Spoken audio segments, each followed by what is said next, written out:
Here's the radioactive decay equation, which expresses n, the number of atoms remaining undecayed at time t.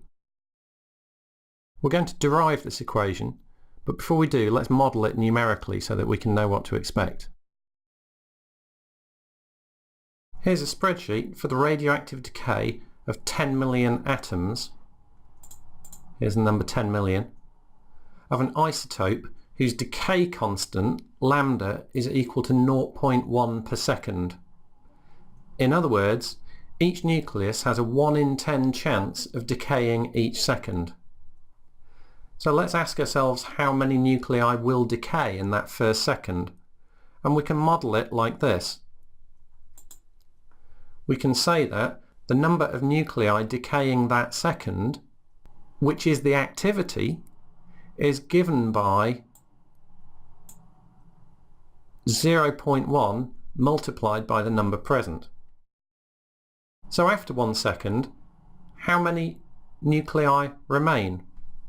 Well, it's however many there were before, take away how many have decayed. And that's how we're going to model this process for now.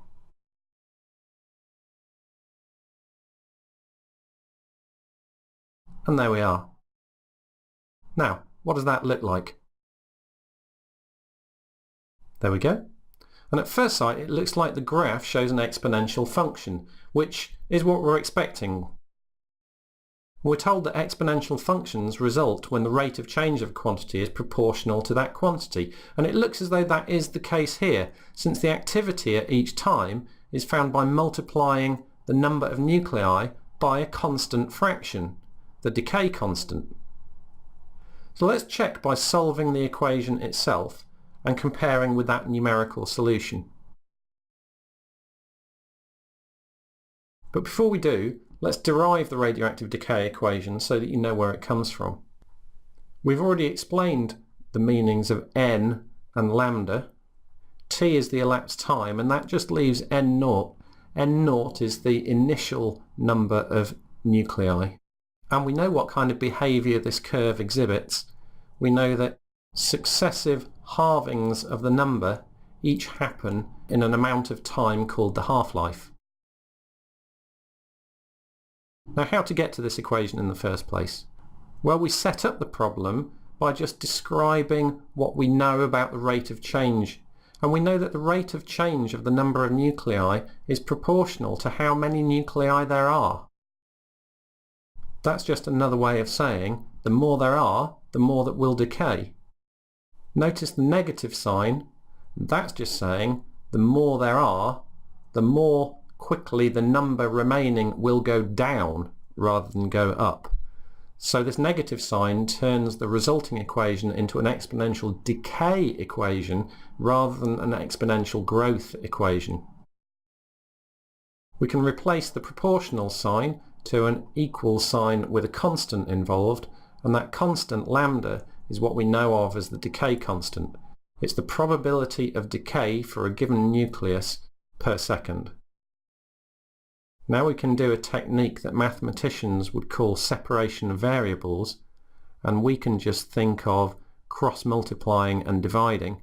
So we're going to take the n down to the bottom of the left-hand side so that it lives with the dn, and take the dt up to the other side. So we're integrating 1 over n dn, and we're integrating lambda dt.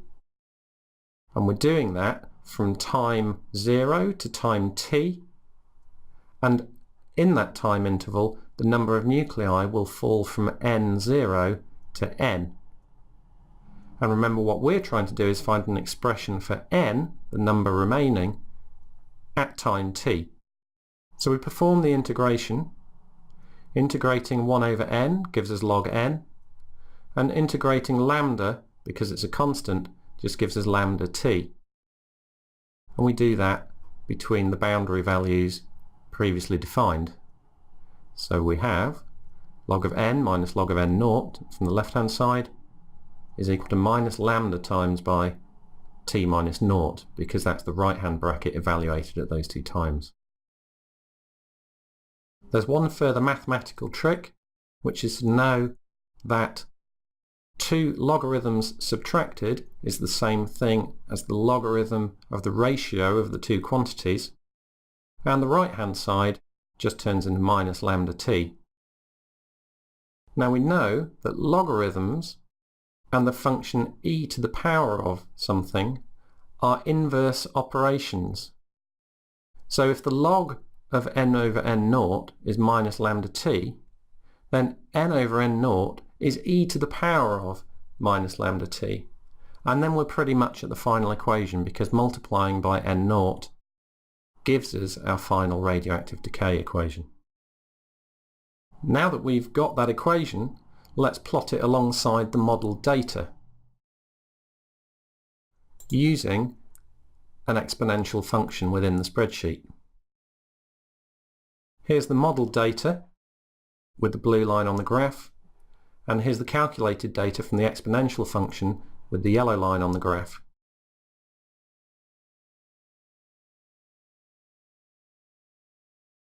The model has values of numbers of nuclei remaining that are too low. Another way of saying that is that the model overestimates the activity. So why does our model not provide a true exponential function? Well, our model calculates an activity from the number of nuclei, but it applies this activity for the whole second until the next row of the spreadsheet, when it recalculates. In other words, it's sort of treating time as a discrete variable, whereas in fact it's continuous. And in reality, the activity changes not in those discrete steps, but continually. In each 1 second interval, the activity will be falling, whereas our model assumes it to stay at its initial value within that second.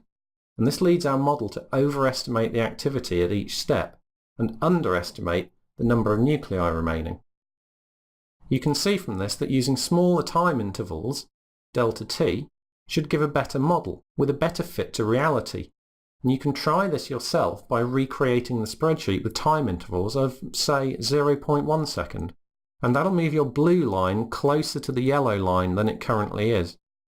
And the true exponential function will be reached in the limit as the time interval delta t, in other words the time between the rows of the spreadsheet, tends to 0.